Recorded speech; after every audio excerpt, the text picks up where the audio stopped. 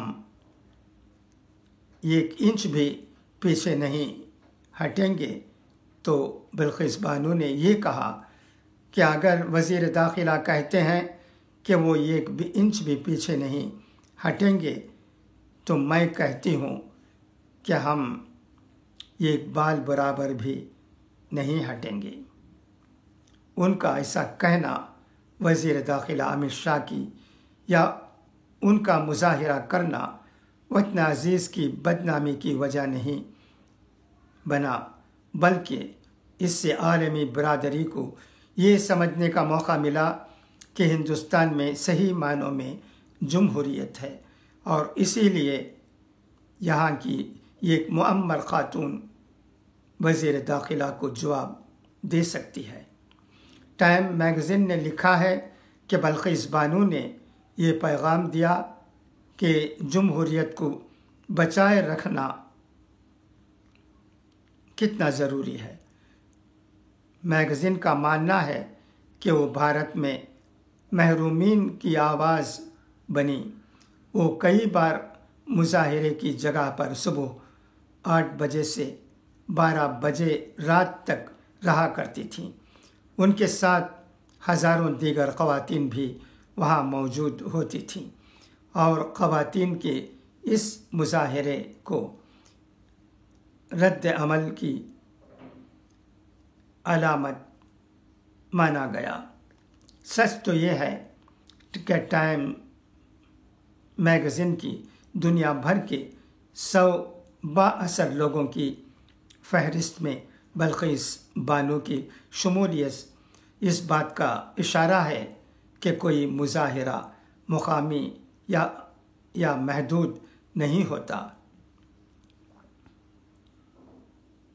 Globalisation کا یہ دور کسی مظاہرے کو ایک علاقے تک محدود نہیں رہنے دیتا، اس لیے مظاہرہ کرنے والوں کو ایشوز کو بہتر طور پر سمجھ کر تحمل کے ساتھ مظاہرہ کرنا چاہیے، اور اسی طرح حکومتوں کو فیصلہ کرتے وقت یہ اچھی طرح سوچ لینا چاہیے کہ اس پر مظاہروں کا ایک سلسلہ تو شروع نہیں ہو جائے گا۔ لیڈروں کو بے لگام بیان بازی سے گریز کرنا چاہیے، اور عام لوگوں، معاشرے کے پسماندہ طبقات سے تعلق رکھنے والے لوگوں کو یہ نہیں سوچنا چاہیے کہ ان کی آواز کون سنے گا۔ بلقیس بانو کے شوہر مزدور تھے، 10 سال پہلے ان کا انتقال ہو گیا۔ وہ دہلی میں بیٹے بہو کے ساتھ رہتی ہیں، لیکن حالات جذبات کے اظہار میں ان کے لیے رکاوٹ نہیں بنے۔ بلقیس بانو نے غیر جانبداری اور جمہوری طریقے سے مظاہرہ کیا، اور اسی بات نے لوگوں کو متاثر کیا۔ امید کی جانی چاہیے کہ ٹائم میگزین کی بااثر لوگوں کی فہرست میں بلقیس بانو کی شمولیت سے عالمی برادری کو ہندوستان کے جمہوری نظام کی اہمیت کا اندازہ لگانے میں آسانی ہوگی۔ یہ رہا راشٹریہ سہارا کا اداریہ، جو بہت ہی خوب ہے۔ اس میں کئی باتیں ہمیں پڑھنے اور سوچنے پر مجبور کرتی ہیں۔ ایک یہ کہ بلقیس بانو کی شہرت ہوئی، ان کا شمار دنیا کے 100 لوگوں میں ہوا۔ ان 100 لوگوں میں ہمارے دیش کے وزیر اعظم نریندر مودی جی بھی شامل ہیں۔ تو اس میں یہ بات بھی بتائی گئی ہے کہ ہمارا ملک جمہوری ملک ہے، اسی لیے بلقیس بانو کو مظاہرے میں شامل ہونے، اپنی بات کو لوگوں تک پہنچانے کی اجازت ملی۔ جیسے بھی ہو، اس ادارے سے پتہ چلتا ہے کہ ہمارا ملک جمہوری ملک ہے اور اس میں تمام لوگوں کو بولنے کی اور مظاہرے میں شامل ہونے کی اجازت ہے۔ یہ بہت بڑی بات ہے۔ ہمیں یہ بھی سمجھ لینا چاہیے کہ اللہ جسے چاہے عزت دیتا ہے اور جس سے چاہے عزت کو نکال لیتا ہے، یہ اللہ کے ہاتھ میں ہے۔ ہم اسے سمجھنے کی ضرورت ہے۔ اللہ کرے کہ ہم ہمارے دیش کی جمہوریت کو اور اس میں جو باتیں پائی جاتی ہیں انہیں سمجھیں۔ اسی لیے علامہ اقبال نے بالکل ٹھیک کہا تھا، سارے جہاں سے اچھا ہندوستان ہمارا۔ بس آج کے لیے اتنا ہی، پھر انشاءاللہ کل ملاقات ہوگی کسی نئے عنوان کے ساتھ یا خبروں کے ساتھ۔ خدا حافظ، فی امان اللہ۔